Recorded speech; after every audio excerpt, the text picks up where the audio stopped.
most of the habits that we get into, we do so unknowingly. It is just like the same way you do training a small child to wash their face or to brush their teeth the first thing in the morning, and they develop that habit. It becomes a norm for them that every morning I wake up, I have to go and brush my teeth. And that's how we give birth to habits, whether good or bad habits. It comes about by doing something on a routine basis or on a daily basis, that it ends up getting into the bloodstream, that this is how to go about this, or even you get yourself doing things so unconsciously without even thinking about it, or even without knowing that this is right or this is not, or this is wrong. And it is how we give birth even to bad habits, to bad money habits, because you start by doing something little by little, until you don't realize that whatever you're doing is wrong. And it is why today, in today's video, we are addressing this very same thing. Bad money habits that keeps us poor. Yeah.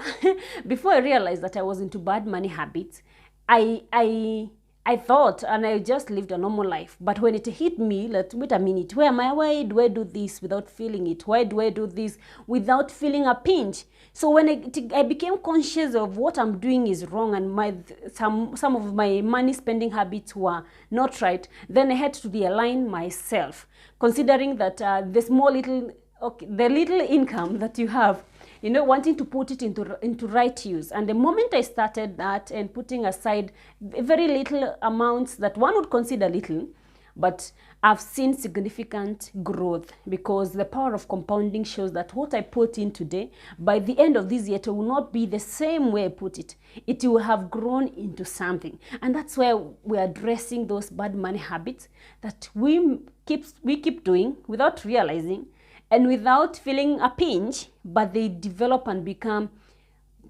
can become quite bad ones that you are not even able to grow. And you realize you find yourself being broke all the time, with no savings, with no meaningful investments, just eating from paycheck to paycheck, and also even incurring debts that you cannot even explain where they came from or where they were used into. I like the way Dave Ramsey says. Dave Ramsey says that we get, and I'll read because I've written it down, we get ourselves in trouble when we do not do the math before doing the transaction. Most of the time you have this cash in your pocket, you just use it without thinking that where would I get something to put in to where I've removed this. So that lack of unconsciousness can really get us into huge trouble. And so welcome to today's video. If you are new here, my name is Eunice. If you're a returning subscriber, you're very much welcome, and I'm so grateful. And for those who have not subscribed, please consider subscribing to this channel for great insights on our finances and on our monies and our investments. Please consider subscribing.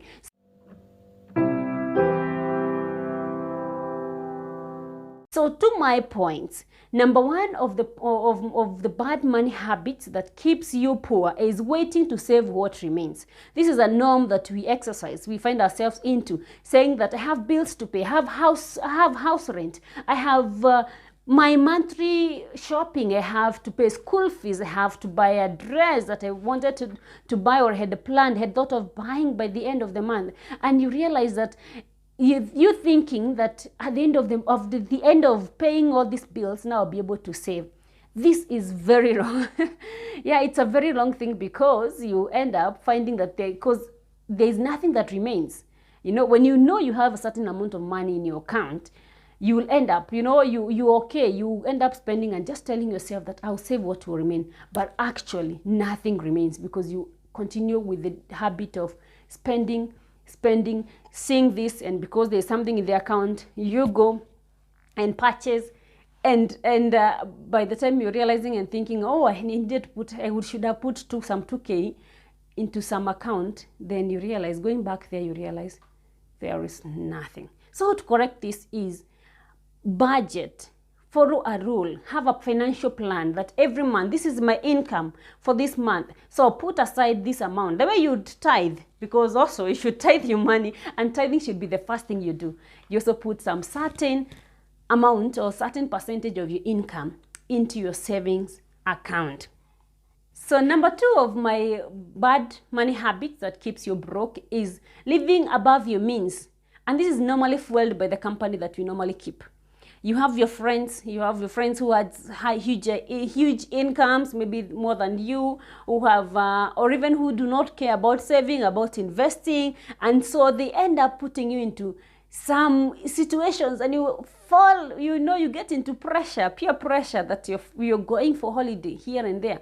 You find somebody who is, this weekend, they're on this destination, this other weekend they're going here, this other time they're in a certain party, this other time they're doing this, and from your back of your mind you know that honestly their income cannot be funding all this, but this has been fueled by the company that they keep. It's so important sometimes to hold back when you know or realize your circle of friends, or those whom you call friends, are actually not beneficial, in the sense that they are not, they're not contributing into your financial growth. It's okay sometimes to say, no, this one I cannot do because I have some financial goals that I need to achieve, and you keep off. There's nothing wrong with that. You are securing your future. So please watch out and stop living beyond your means. Live within what you can afford. Number 3 on my list is lack of self-control. Yeah, this lack of self-control, when I talk about it, is on the side of impulse purchases. You're passing by somewhere, and because you have your debit card in your account, your debit card from the checking account, hoping that you have your checking account, you have your savings account, or you have your investment account, and you've been able to split your monies accordingly. So you pass by somewhere and you realize, oh, you find a top, and the one that you really like. And you end up, it was not in your plan, it was not in your budget, but you just stop and buy. Yeah. So that can be a very bad money habit, because every time you'll be hopping on from one shop to the other, or whenever you find something attractive, you get yourself into buying them. So lack of self-control is a very bad habit, because you end up, even most of the time, you end up with purchases that you're actually not using. You end up getting some or piling things that they are not useful. It's only that you realize at the end of maybe a certain time when you bought something and you kept it in your closet and you're not using it. So it's very important to have that self-control, to be conscious of what you're spending on, and on also having a financial plan and a budget, and knowing that, yes, I like this, it's nice, but it was not in my plan. Let me not just buy for the sake of buying because I have something in my pocket. So it's very important to develop self-control, because lack of it will really cost you, and you'll end up having nothing, saving nothing for yourself. So number 4 on my list, I'll talk about blind spending. And this is spending without checking what is left in the accounts. That aspect of, you have money, you have money in your account, and you go everywhere swiping your card without even checking what is my balance. And by the end of the day, you realize, even at some point, you realize people getting overdrafts because they have overspent what was there. It's important to keep account of what you have. It's always important to keep account of what is left, and knowing that this is where I will divert this is what I will do with this money, this is what I will do with this money, so that you're able to keep records. It's also, even for your personal finances, it's so important to have some bookkeeping app or whatever, that you'll be able to be checking. What do I have? What have I spent so far? And where has this money gone into? It's very important to keep records of how you're spending, and to check whether you've spent in meaningful spending. So always be conscious of that. Be checking of what is remaining, not just knowing that there's some amount in the bank, and so I can go and do some grocery shopping. I just swipe my card. I can do something else. I will just swipe my card. Or even if it's cash that is in your pocket, you end up going and just spending and spending without checking what is left. It's very important for proper planning purposes. So number 5 is, it's one of those things that might be controversial, because we know that the days that you're living in, there's so many sources of borrowing. You can borrow from just, from a click on your phone. You just borrow. You go and you're shopping in the supermarket and you realize, oh, I don't have enough funds to pay for this bill. So you end up just clicking and borrowing. You go somewhere else, then you find yourself borrowing. So there are so many avenues where we can borrow funds that have kept us, or it's making us to be captive of debt. So my number 5 point is borrowing to spend. Yeah, there's good borrowing. You should always purpose to borrow to invest. Borrow and put that money, because at the end of the day, when you borrow this money, you don't return it just, you know, the same way you borrowed. It incurs some interest. So purpose to always borrow. If need be, borrow to invest. Borrow to put this money where it earns something in return for you.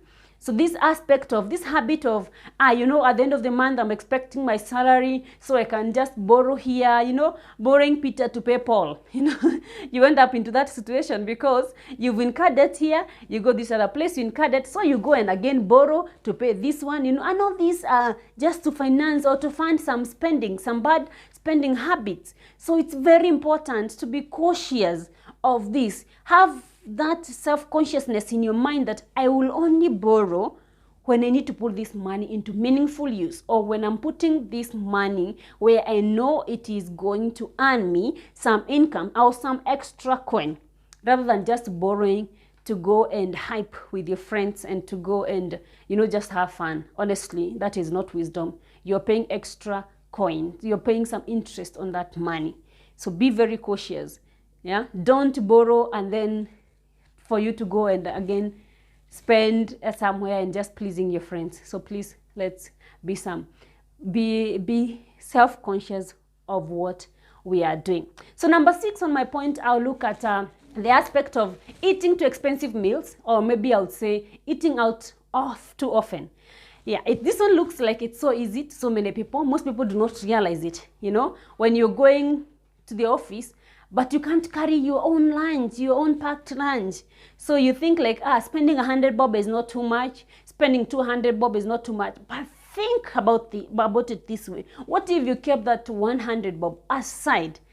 Or you cooked you cooked more food at home and carried it to the office. You will end up eating more healthy food, you will end up eating more nutritious food, and you'll end up having saved some coins. So eating, this is a habit that we get used to. It becomes a norm, like you're in the office, it's lunchtime, you're going out to eat, and you end up spending. And actually, eating out can be too expensive. You find like eating a meaningful meal might cost you maybe from 300 Kenya shillings, that is $3. And it is a lot of money to be doing this every day. So it's proper and it's good wisdom, you know, to just carry your packed lunch.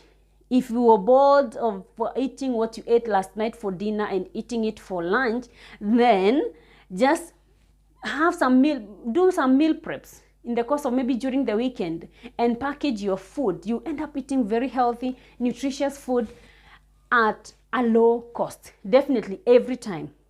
Eating and carrying food from home is always a big save for you. So it's very important to stop, you know, eating out, and every time you're going out for lunch, it's tea break, you're looking for scones to buy and eat for your tea break.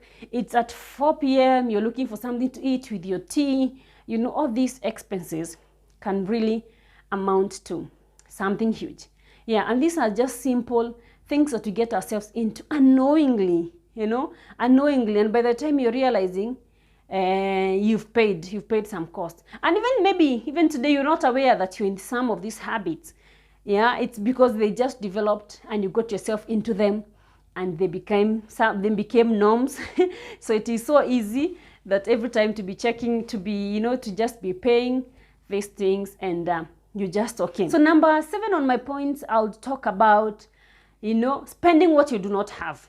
Yeah, we are so used to knowing, when you know that I have my paycheck, it's coming in 3 days, then you end up getting some money from somewhere, and to finance a need at that moment, to finance that need before your salary comes out, or maybe some amount of money you're expecting comes.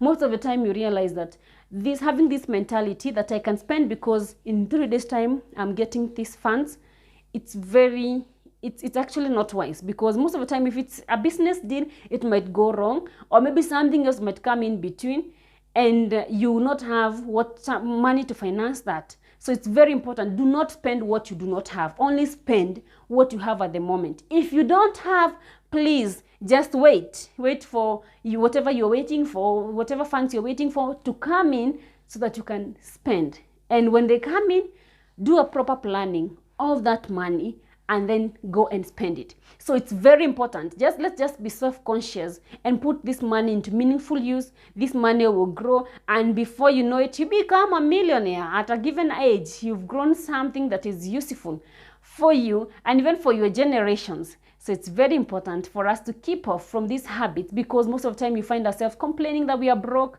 Oh, I don't have money to do this. Don't have money to do this. But it's the habits that you've kept that could be avoided, and for you to earn and to finance a very comfortable life.